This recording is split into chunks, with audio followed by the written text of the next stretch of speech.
Hello, hello, hello. Good to see you. Ooh, you get fairy dust, I get fairy dust, little Amelie gets fairy dust, and it's time for another episode of Pete Walker's Complex PTSD. Oh, look how worn it is. A worn book. Love it. That means I've used it, and that's a very good thing for us. Reminding you, you can buy my Irreverent Grief Guide. The link is in the description below. And let's just jump right into it. Left off on page 23. Moreover, okay, so he just got through talking about potential, and one of our developmental arrests with CPTSD is lack of willpower and motivation. But that's a wound.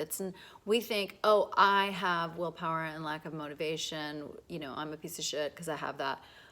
It's actually, you don't have it because you didn't develop it, which is your birthright to develop it. But you weren't able to develop it because you were too busy surviving. And he says, developmental arrest is remedying the developmental arrest of lack of motivation and willpower is really important, because there are studies that show that persistence outweighs talent. I'll quote him. Many new psychological studies now show that persistence, even more than intelligence or innate talent, is the key psychological characteristic necessary for finding fulfillment in life. And I would say that's absolutely true, which is why I say we can never give up. We have to keep trying to heal.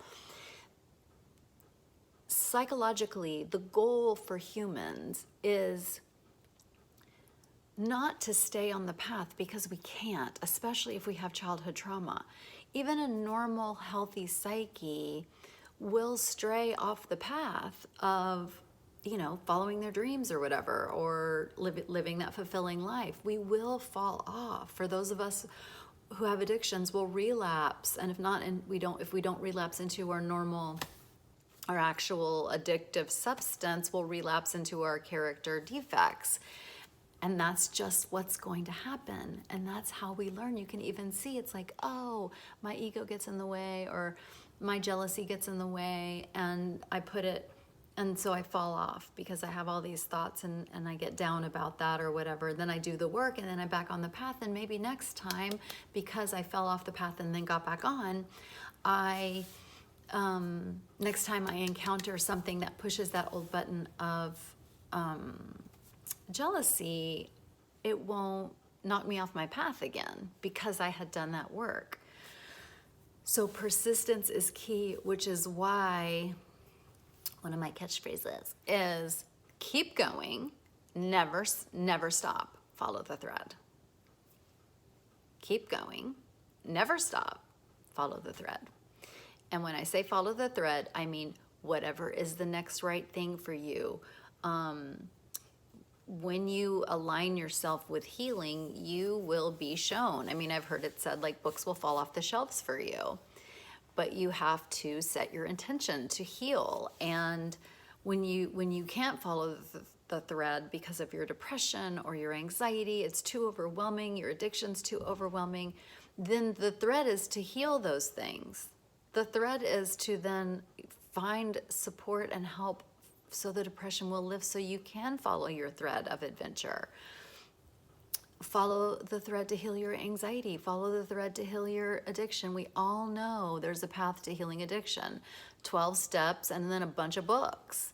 And then once you land in the 12 steps, they will help you follow the thread. There's a tried and true thread to follow. And so when we're so wounded and we can't follow our own thread, we have to rely on the thread of other people and we look for the people who inspire us, and we always go for the things that resonate.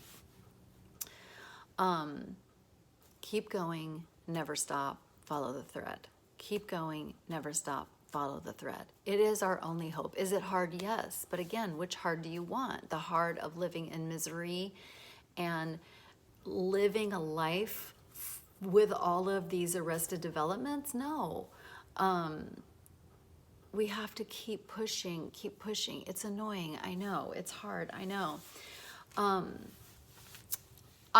think I'm gonna write about this very soon, but because I've never heard anybody say it, but have you ever had that experience when you see someone like they do really well? An example is I forget his name, but there was a famous college football. I remember the moment I had this insight, but this famous and very talented college quarterback. I mean, he was beyond. Like he was, and you could just see like, he's gonna be one of the greats. He's so full of talent. He's so full of talent and he's amazing. And there's probably more than one story because I'm actually picturing another quarterback. I don't know that he had the same issues, but I think it's not an uncommon thing for somebody to be a rock star or whatever, fucking like gigantic college player. And then we all think like, oh, and then they get into the NFL or whatever, and then you start seeing like there's not the incredible performance that they had in college, and then you start hearing about maybe drug abuse or substance abuse or shenanigans going on. And I just remember sitting in a room and I remember somebody talking about this person, and I remember them saying like, oh, it's so awful. I can't believe this. He had so much potential. And all I could think of is like, poor thing has so much childhood trauma. Potential is not a thing.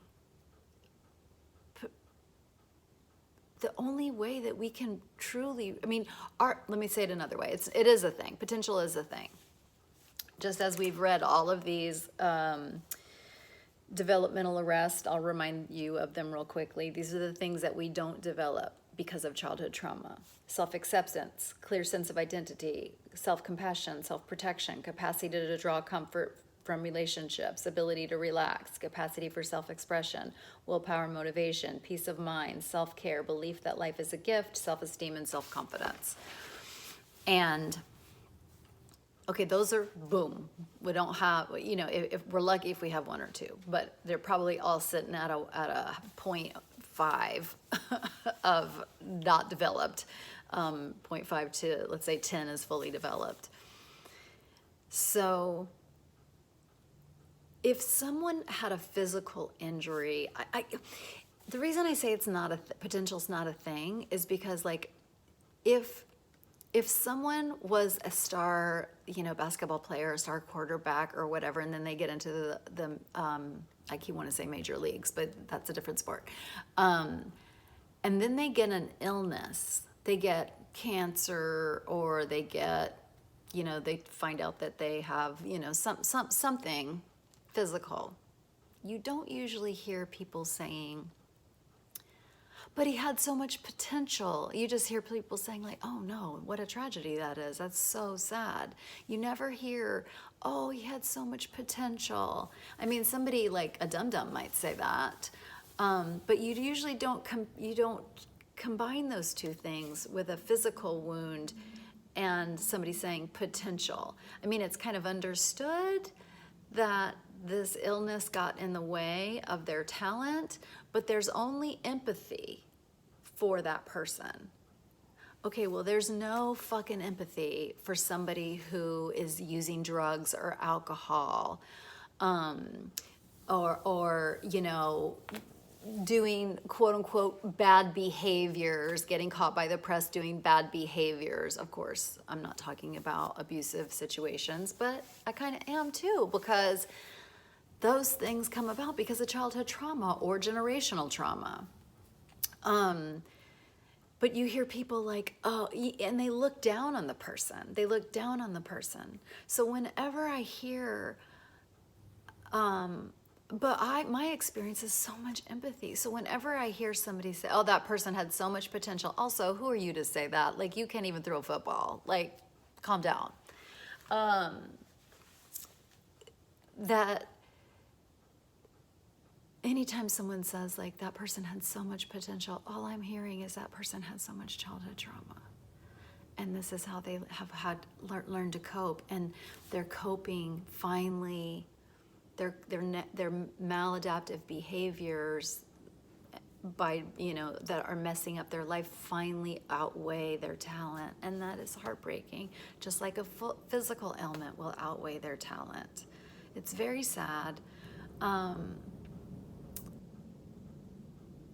that's our pickle. That's our pickle. So now psychology, it's always a paradox. There is so much, but that's how I felt. I'm like, I felt inside like I could be great. Like I think I'm like good. Like I think I have things. And then my life experience wasn't the case. That wasn't the case. All I wanted to do was binge and purge. All I wanted to do was, I was freezing. I was living my trauma responses. I was living my, addiction consequences. And so I didn't experience that feeling of like, I think I have good idea, and so I did what I said that I don't like it when other people say it. It's like I looked at myself as like, you're wasting your potential. It's like, no, bitch, I have childhood trauma and I'm trying to heal that shit. And so I offer that to you. And so that's why we have to heal. And do we want to? No, it's hard, it's awful, it's not pleasant. It's not pleasant, but it's so fucking better than the other thing. It's so fucking better than the other thing. Than just living out, continuing to live out our childhood trauma and our addiction, which I think addiction and codependency are trauma responses. And so, but it breaks my heart because addicts think that they're bad, and they're not. The addiction is helping them actually to survive. And so that's why I love the title of this book, From Surviving to Thriving. It exists. It exists. It's possible. I'm not the only one. And I'm still on the path. I'm still working at this. I'm still trying. I'm still pushing. I'm still being persistent. And you can too. It's possible. And it doesn't take big steps. All you got to do is follow the thread. And the thing is, you do know the next right thing to do. You do. So, heal your shit, just like I'm healing my shit. And here we go, continuing on the journey, to continuing to follow the thread and heal what needs to be healed, lift what needs to be lifted. And we're going to do this shit. Like, that's just the way it is. We are going to do it. We are advanced bitches, and we are going to do whatever it takes. We're going to, as the recovery world says, go to any lengths to heal this shit.